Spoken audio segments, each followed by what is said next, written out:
YB stays on your neck. Sparring.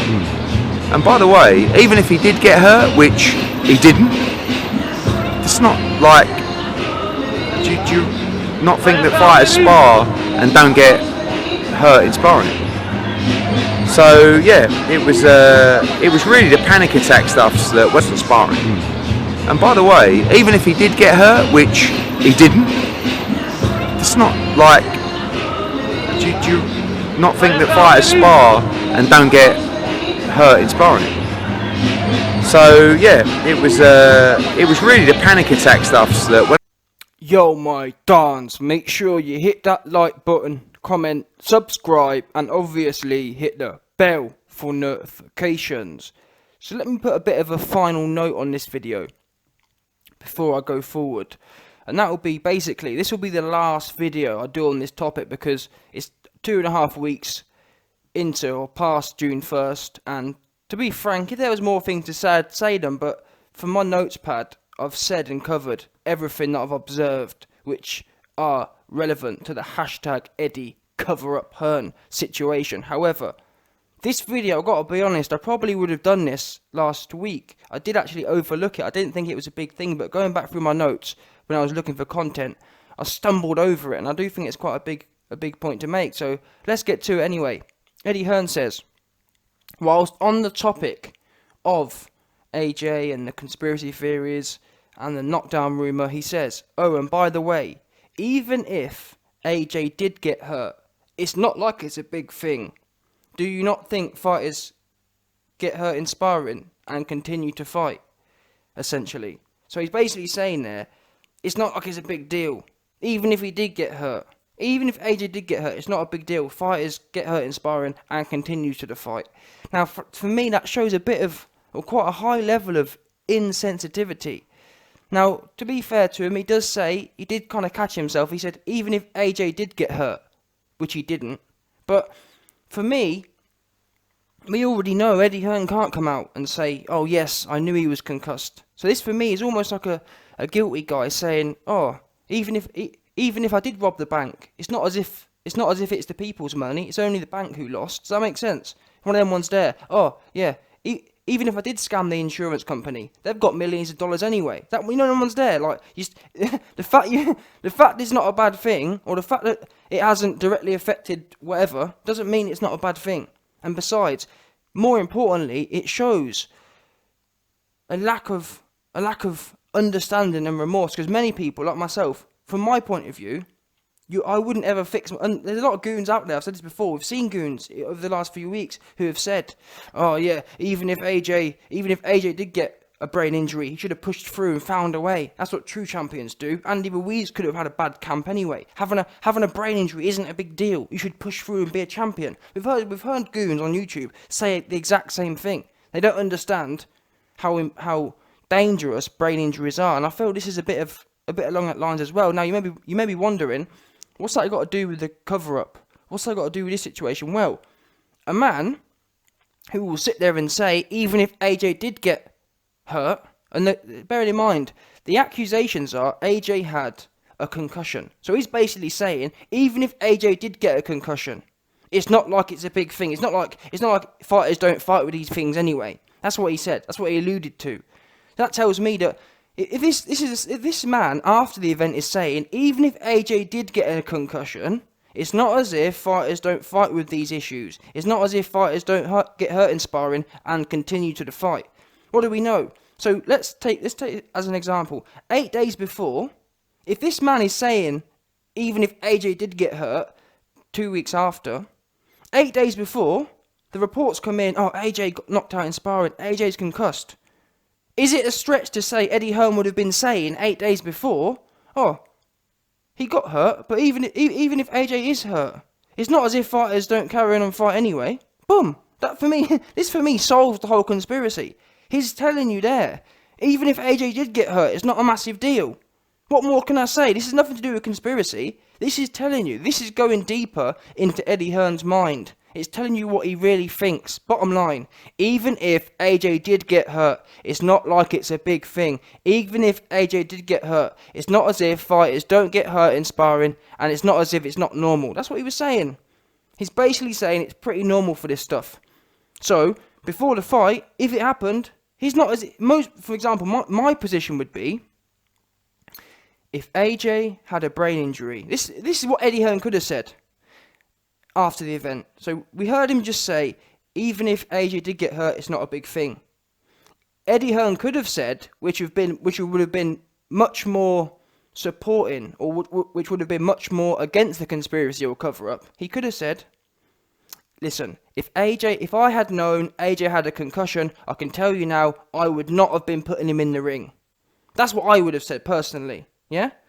That's what I would have said. If I knew my fighter had a concussion, are you stupid? Do you think he'd be in the ring if I knew that? Eddie Hearn hasn't said that. He's said, even if AJ did get hurt, it's not as if they don't always get hurt. It's not as if they can't fight through it. That's what he's saying, which is weird in my opinion. I'm not even involved in the business, and to be honest with you, Frank, I haven't done my research on this, so I'm just speculating. But Frank Warren has said that Matchroom have put fighters in the ring with brain injuries before, or injured before. Now, physical injuries isn't a massive deal.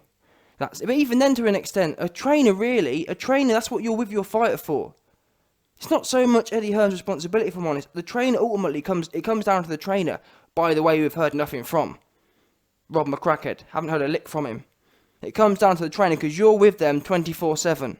You know if they're acting weird in training. You know if that injury, mental or brain or not, is going to hinder them to the extent they're probably going to lose the fight, or going to hinder them so they can't or can't fight fairly to their ability, if that makes sense. As an example, if you've broken your leg, the odds are you can't fight. Whereas if you've twisted your elbow or something, you might be able to get through it, as an example. But anyway, that's here nor there. For me, it shows his mentality is warped when it comes to this particular topic. It's not as if the rumours were, AJ had a sprained ankle, and Eddie Hearn wants to say, come on, man. Even if he did have a sprained ankle, it's not as if fighters don't fight through with these things. I'd have no problem with that. But the fact of the matter is, the conspiracies and the accusations are AJ had a brain injury. AJ was having panic attacks, which would be, in my opinion, or from what I understand from the research, panic attacks are induced by concussions and brain injuries. Fact. You can look at the research yourself. I've looked at it. Fact. Yeah? Brain injuries like concussions induce panic attacks. And it all seems to me a bit too convenient. Before I actually read about concussions and before I read about panic attacks, I didn't even link the two. But now I've seen the link there.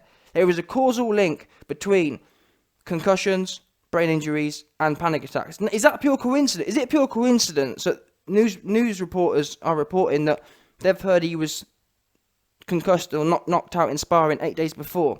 Is it a coincidence now that the panic attack rumours, which we know are now induced by a brain injury, is that pure coincidence? Concussion 8 days before and a panic attack on the event. Is that pure coincidence? I'm not so sure. I'm really not. It fits nicely for me, that whole chain of events. Now you've got Eddie Hearn telling us, oh, by the way, even if he did get a concussion, I'd be happy to put him in there because fighters do that. Fighters do you not think fighters get hurt anyway? Now, I'll be intrigued to see what you guys think. Am I reading too much into this? Or actually, the bottom line is I'm not reading into anything. You're listening to Eddie Hearn's thoughts on concussions and brain injuries. He doesn't think they're that bad. Therefore, it's not as if it was some little small hall fight. It was MSG. Yeah? MSG. The pressure was on. 9,000 fans flew over. I do not believe, based on what Eddie Hearn said I do not believe he would have said, you know what, AJ? You can't fight. I'm gonna scrap this event because of that injury. He's told you there. Even if he did get hurt, it's not like it's a big thing. Do you not think fighters get hurt in sparring and continue to the fight? What more can you say? It's a smoking... Now, you lot might think it's not a smoking gun. For me, it's a smoking gun. It shows intent. It shows... You're not really that bothered. It doesn't really bother him. At what point... You've got to ask yourself now, if a concussion... If Eddie Hearn doesn't think a concussion is that bad, if Eddie Hearn... if Eddie Hearn doesn't that doesn't really worry him. If he's happy to put a fighter in the ring with a concussion, what isn't he willing to put a fighter in the ring for? Do you know what I'm trying to say? What more do you need to know? Because I'm not being funny. How it works is, with brain injuries, when you go, I'm just speculating now, but I'm pretty sure when you go past concussion, you're probably going to lose consciousness. Does that make sense? Like, if you're concussed, the next stage is unconsciousness. I'm not sure if there is a middle ground. If you're concussed, any more damage, as in to a higher level, you're going to be unconscious. Or you're going to be in that middle ground where Gerald McLennan was, where he was semi-conscious for a while and then he was out. So that's why it's so serious, because it's not like a normal injury where you're gonna, if you twist your knee and it starts off a bit painful, and it gets more painful and it gets more painful as the injury gets worse. The brain don't work like that. It's concussed and then switched off. It's not like a normal progression. It's what I understand anyway. Concussed and then off. Yeah? And that's why knockouts happen, I guess. Because sometimes you'll get hit in the head and be concussed. Other times you'll be knocked spark out. Lights out. There's no middle ground. There's no like, you know what I mean? It's concussed or off. It's no damage, concussed or off. That's what we're dealing with here. And at concussed, Eddie Hearn isn't that fussed. Now I think that's, in my opinion, it's a smoking gun. It shows he wouldn't be the same way he isn't that bothered 10 days after. He's not that bothered 8 days before. He could have come out and said, listen guys, and this would have been much more reassuring from my point of view. If Eddie Hearn's line of questioning or line of answering had been, come on man, be serious. Do you think I would have put him in there with a concussion? Are you stupid? Do you know how serious that is? Do you think I'd risk my fighter with that sort of brain injury? Or if there was any speculation, if he was saying that, I'd be sitting here, I wouldn't have much to go on. I'd be saying, well, he looks pretty sound. But for him to come out and say, even if he did get hurt, it's not a big deal. Do you not think fighters can fight through? Do you not think fighters get hurt every day and fight through? My man's not that bothered. Anyway, gone in circles there, but I wanted to really emphasise the points I was making. I'll be intrigued to see what you guys think in the comments below.